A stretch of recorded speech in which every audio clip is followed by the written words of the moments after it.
Hello, everyone. It's Eric Yeboah here with B-Ball Breakdown and Hawks Hoop.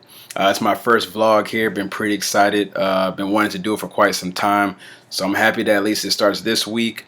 At least I'll probably posting like once a week, depending on the news. I know it's off season now, so we'll see how the news goes. But free agency has been going crazy, so I'll probably post at least once a week. I'll put it on my website www.ericyeboah.com. And I'll see if I can post a couple clips on my Twitter, which is at Yeboah5. But let's get started, man. Kevin Durant going to the Golden State Warriors. Woke up, was pretty surprised, man. I said that I thought that the 3-1 series they had, this 3-1 series lead they had, that it possibly would make him stay. You pretty competitive. You saw the growth from Steven Adams. The bench played well. Dion Waiters actually played very well. Andre Robertson played very well. So you thought that, all right, he felt that this team had that chance of possibly next year of dethroning the Golden State Warriors as the Western Conference champions. But it was, they gave up. Obviously, we all know the story. They gave up 3 games in a row, ended up losing the series. And now KD heads out to Golden State to play with a team that is as strong as we've ever seen in NBA history when it comes to how deep they go. Their bench is one of the best benches we've seen in a long time. Reminds you a little bit of how the Spurs have always been with Popovich, man. You have a strong bench that can take up the slack for the starters or anything like that. So KD's headed to the right situation for him when it comes to personalities as well, because he's playing with 3 of the best players in the league who are also very unselfish, and Steph Curry, and you have Klay Thompson, and you have Draymond Green. All those guys are special in what they do, but they're also very quiet in their demeanor about it. And they're very unselfish. They don't ask for attention. They don't complain when they don't get the ball here or there. It's all about sharing. So honestly, Durant's headed to the right team. I don't think there's going to be any problem with him getting shots. And the system, the flow of the system, I think will work well with him. Obviously, the only weakness I see in their team is the bigs.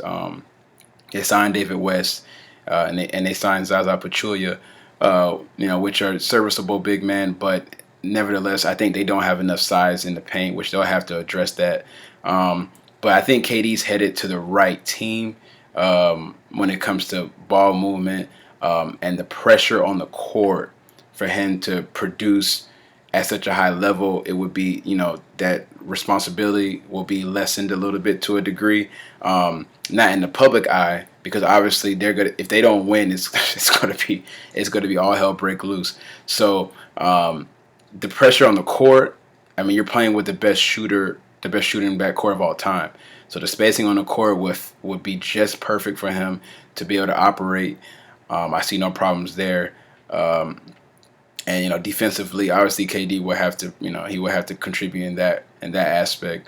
But as far as basketball reasons why on the court, I think he made the right decision, no doubt about that. I don't have no problems with him when it comes to wanting to win a ring and an intense year in his 10th season.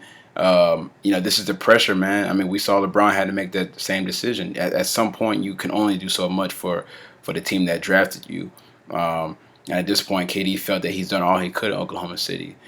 So now he heads out to Golden State. Obviously, the only downside you would see in a situation like this would probably be legacy. I think at this point in his career, he's 27 years of age, and you would be scratching your head that, okay, why would a superstar of his caliber join another superstar in a deep team and the coach of the year? Why would he do that at this point in his career? You would think he would still want to prove that I can do it in some aspects on my own. I mean, he had Westbrook, obviously, but we all looked at him as the guy for Oklahoma City Thunder. So, you scratch your head at that. When it comes to his legacy, what would this mean? We've all seemed to forgot how we said the same thing when LeBron went to Miami. It's like, all right, what's gonna happen now? There's no way he's Jordan. There's no way he's Magic. Magic and Jordan would never do this. But now look, LeBron just won with the Cleveland Cavaliers, and what are we saying? He could be. Is he better than Michael now? Is he top 2, top 3 best players? Is he top 5? What is he now? Now all this is coming out. We've forgotten plenty of what we said before.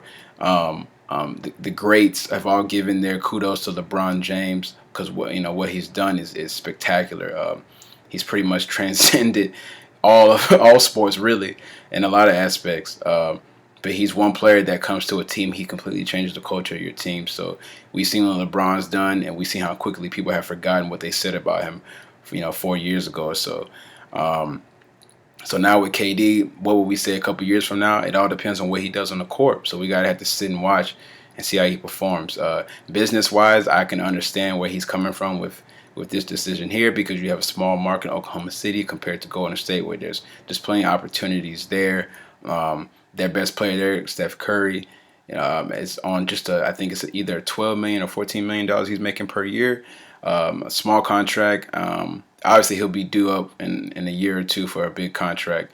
But at the moment, he's waiting for his extension, or his not even extension, his big contract. He's waiting for it. But in other ways, he's able to make up for that because of the city he lives in. He's had a lot of opportunities. We see him on commercials, and obviously you see Under Armour shoes, and he has a lot of opportunities in that way. So I think that would also flow in Durant's in his direction with the opportunities he'll have.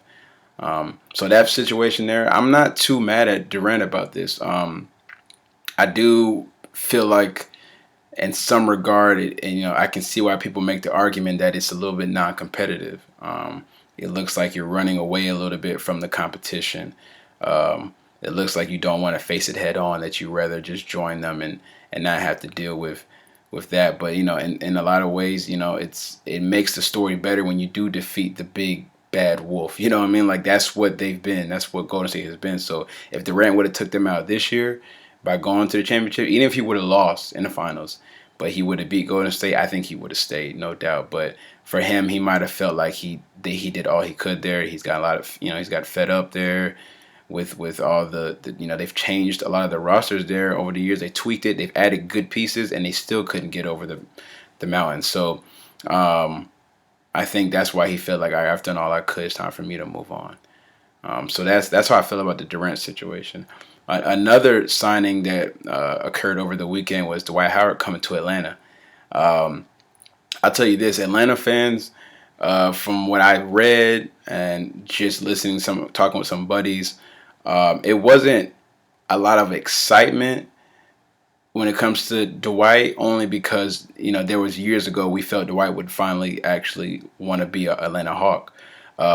This article came out today. He actually made a comment saying that he's been wanting to play for Atlanta for quite some time.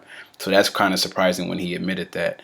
But people are excited here, and only that it appears that the organization is about winning. Not saying that we never thought so before, but this is a franchise, man. We've been looking for some glimpse of hope that would show us that down the road that we're going toward the right direction towards winning a championship.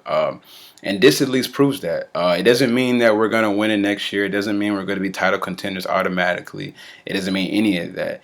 But what it means is that they're committed to doing what it takes to bring in talent to put us in a position to win. I think what Dwight brings to the team, if he's healthy and if his mind is right, is a complete different dynamic than we've ever seen. You got a guy that defensively solely changes the whole game. He makes adjustments. He makes offenses adjust, to him. They don't, he doesn't adjust to them. They adjust to him because of his presence in the paint. So I think Atlanta's never had that. As great as Horford was, and Horford was a cornerstone for our franchise for quite some time, and he's going to be truly missed for what he's done for Atlanta. But he wasn't that defensive presence that Dwight is. When Dwight's really on his game, he's one of the obviously best players in the league.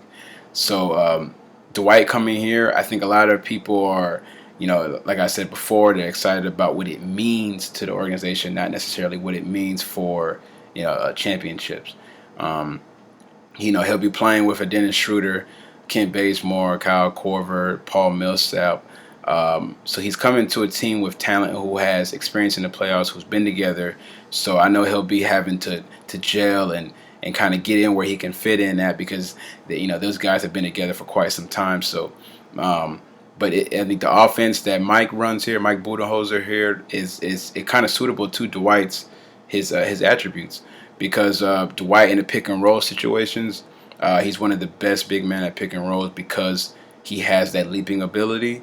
He has the strength. He has the size to cause a lot of issues in the paint because defenses will have to account for him when he's rolling to the basket, which will create open shots for the shooters that Atlanta has, like Kyle Korver, like a Kent Bazemore. So I think Dwight will come in and he'll fit just fine with Atlanta. The biggest thing that we saw happen in Houston, where people have worried, what people are worrying about, is because we saw the lack of effort in Houston. And I think a lot of that had to do with just playing with James Harden, and then also the coaching. Both coaches he had there in his time in Houston didn't really run offenses that were geared towards getting him the ball in better situations. I mean, the whole three-point shooting was by far their focus, and they jacked up plenty of threes in the last couple of years, way more than the Golden State Warriors. And I think that Dwight kind of pushed him out the door because he was tired of feeling like, hey, I'm just running up and down the court for nothing. As a big man egos, you got to massage a big man's ego because they do all the dirty work. So at the end of the day, they're going to expect you to kind of at least give them the ball a little bit, just let them touch the ball here and there, get them comfortable, make them feel like they're a part of the team at least in some aspect, like like their contributions matter. You have to do that early on. And I think they failed at doing so because they didn't really have a true point guard. As Harden, we saw him in Oklahoma City, and I saw glimpses of him being able to pass. I think Harden has a capability of passing well. But I think his priorities is to score first. So I think that's his mentality. They were never able to get a point guard. They tried last year with Ty Lawson and it failed. For years. And it just, and Patrick Beverley as well. I mean, he's more of a defensive point guard. So Dwight never really quite had that passing point guard to really put him in right situations to be successful. So a lot of that kind of facilitated towards his departure. Now, for him being accountable for himself, he came on TNT and he talked about it, saying that, all right, this is my fault for not showing that effort all the time just because I wasn't getting the ball. That, as a leader of that team, he still has to play hard every night, despite, he was only getting 8.5 field goals a game. He was only shooting the ball about 8.5 times a game. And that shows you, somebody of his stature should not be shooting the ball at that minimum. So, he came on TNT with Charles Barkley, Kenny Smith, and he admitted to, him not giving the effort he should have just because he was pretty much pouting. And a lot of people already around the league, a lot of fans, they already have their opinions about Dwight. So when he does something like that, it just gets magnified to the just 10th degree. So I think coming into Atlanta, I think that's why people here were they're excited about the move. They're not particularly excited about who the player is because of what they saw last year. But at the same time, I think some fans, they could be a little bit more hopeful for the situation because he is bringing something we've never seen here before. So I think Dwight, if he's focused, he's 30 years old now. He knows, I think, at this point in his career, this is pretty much it. You've gotten past the injuries, and all the drama he had to go through in Orlando and LA and even in Houston just now. He's been nonstop drama. I think at this point he just wants to play basketball. If he's just all about basketball and focusing on that, I think we'll see a Dwight that we've been wanting to see for quite some time, and Atlanta fans will be truly happy. So those are my thoughts on Dwight Howard. Those are my thoughts on Kevin Durant. Just quick thoughts. This is my first vlog here. I'll have different write-ups on the website. You guys can also check that out. Podcast that I'll do individually. I'll also have a podcast with a couple of my friends who are also writers from Atlanta. We're working on that. In a couple of weeks, we'll be recording our first podcast there. So I'll post it on the website. You guys look forward to that. But yeah, appreciate you guys tuning in. I'll have more coming. Don't forget www.ericyeboah.com. Also, you can get me at my Twitter, which is Yeboah5. And my Facebook, obviously, you'll see Eric Yeboah. You can search me there. So I appreciate you guys tuning in. If you refer me to somebody else, that'd be cool. Just Give me your thoughts. What you guys think about the Dwight Howard situation and the KD situation? Just comment below. And talk to y'all later, man. Salute.